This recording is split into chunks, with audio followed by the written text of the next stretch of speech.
കേന്ദ്ര സർക്കാർ പുറത്തിറക്കിയ ഭാരത് റൈസ് സംസ്ഥാനത്ത് വിതരണം ആരംഭിച്ചപ്പോൾ ഉപഭോക്താക്കളിൽ നിന്ന് മികച്ച പ്രതികരണമാണ് ലഭിക്കുന്നതെന്ന് NCCF. നഗര ഗ്രാമപ്രദേശങ്ങളിൽ ചെറുവണ്ടികളിൽ എത്തിയാണ് വിതരണം. അരിയും പരിപ്പുമാണ് വിതരണത്തിനായി ഇപ്പോൾ എത്തിച്ചിരിക്കുന്നത്. പച്ചരിയെന്നും പൊന്നരിയെന്നും പേരിട്ട് വിളിക്കുന്ന വെള്ളയരിക്ക് കിലോയ്ക്ക് 29 രൂപയാണ് വില. 5 കിലോ കിറ്റിന് 145 രൂപ. പരിപ്പ് കിലോയ്ക്ക് 60 രൂപ നിരക്ക്. ഗുണനിലവാരം മികച്ചതെന്ന് വാങ്ങാനെത്തിയ വീട്ടമ്മമാർ പ്രതികരിച്ചു. നല്ല പച്ചരിയാണ്. നോക്കിയപ്പോൾ അവർ കാണിച്ചു തന്നപ്പോൾ പച്ചരി നോക്കിയപ്പോൾ ഞാൻ 2 കിറ്റ് മേടിച്ച്. കടകളിൽ ഇപ്പോൾ അതിന് 32 വിലയുണ്ട് അരിക്ക് പച്ചരിക്കൊക്കെ. ഞാൻ 2 കിറ്റ് പച്ചരി മേടിച്ചു, ഒരു പരിപ്പും മേടിച്ചു. ലാഭമാണ് നമുക്ക്. നല്ലതാ, കുഴപ്പമില്ല. കടയിൽ നിന്നും കൂടുതൽ വിലയല്ലേ. ഇപ്പോൾ വിതരണം ചെയ്യുന്ന വെള്ളയരിക്ക് മാർക്കറ്റിൽ ഏകദേശം 44 രൂപ വിലയുണ്ട്.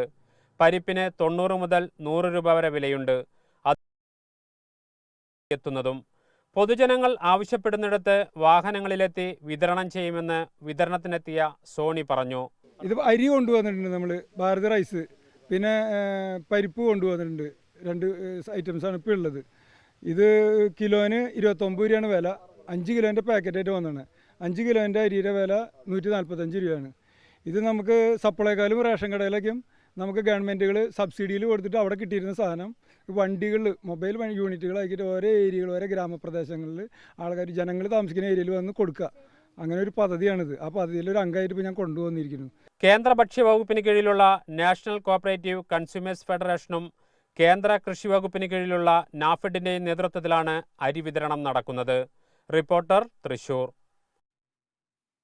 സംസ്ഥാനത്ത് റേഷൻ കടകളിൽ പ്രധാനമന്ത്രി നരേന്ദ്രമോദിയുടെ ചിത്രമുള്ള ബാനറും സെൽഫി പോയിന്റും സ്ഥാപിക്കണമെന്ന കേന്ദ്ര സർക്കാരിന്റെ കർശന നിർദ്ദേശം. സൗജന്യ അരി വിതരണത്തിന്റെ ക്രെഡിറ്റ് സംസ്ഥാനം തട്ടിയെടുക്കുന്നുവെന്നാണ് കേന്ദ്രത്തിന്റെ പരാതി. ലോക്സഭാ തെരഞ്ഞെടുപ്പ് അടുത്തിരിക്കെ ബാനർ സ്ഥാപിക്കുന്ന കാര്യത്തിൽ സംസ്ഥാന ഭക്ഷ്യവകുപ്പ് ആശയക്കുഴപ്പത്തിലാണ്.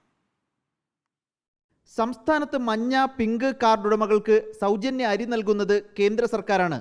പ്രധാനമന്ത്രി ഗരീബ് കല്യാൺ അന്ന യോജന എന്ന ഈ പദ്ധതിയുടെ ആനുകൂല്യം പക്ഷേ സംസ്ഥാന സർക്കാർ കൊണ്ടുപോകുന്നുവെന്ന് കേന്ദ്രം കരുതുന്നു.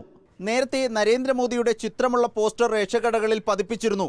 എന്നാൽ ഇത് ഫലപ്രദമായില്ല എന്ന വിലയിരുത്തലിന് പിന്നാലെയാണ് സെൽഫി പോയിന്റും വലിയ ബാനറുകളും റേഷൻ കടകളിൽ സ്ഥാപിക്കണമെന്ന് പുതിയ നിർദ്ദേശം വന്നത്. റേഷൻ കടകളിൽ സ്ഥാപിക്കേണ്ട ബാനറും സെൽഫി പോയിന്റ് ബോർഡുകളും ഉടൻ വിതരണം ചെയ്യുമെന്ന് ഫുഡ് കോർപ്പറേഷൻ ഓഫ് ഇന്ത്യ അധികൃതർ പറഞ്ഞു. ബാനറിലും ബോർഡിലും മോദിയുടെ ചിത്രവും മോദിയുടെ ഗ്യാരണ്ടി എന്ന തലവാചകവും ചേർത്തിട്ടുണ്ട്.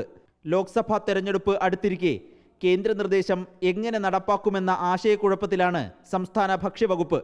നിർദ്ദേശത്തിന് പിന്നിൽ രാഷ്ട്രീയ ലക്ഷ്യമെന്ന് കരുതുമ്പോഴും റേഷൻ കടകളിൽ ബാനർ കെട്ടാതിരിക്കാനാകില്ല. കൂടുതൽ ചർച്ചകൾക്ക് ശേഷമേ മോദി ബാനറിൽ സംസ്ഥാനം തീരുമാനമെടുക്കൂ. Reporter Adil Palode, in reporter, Thiruvananthapuram.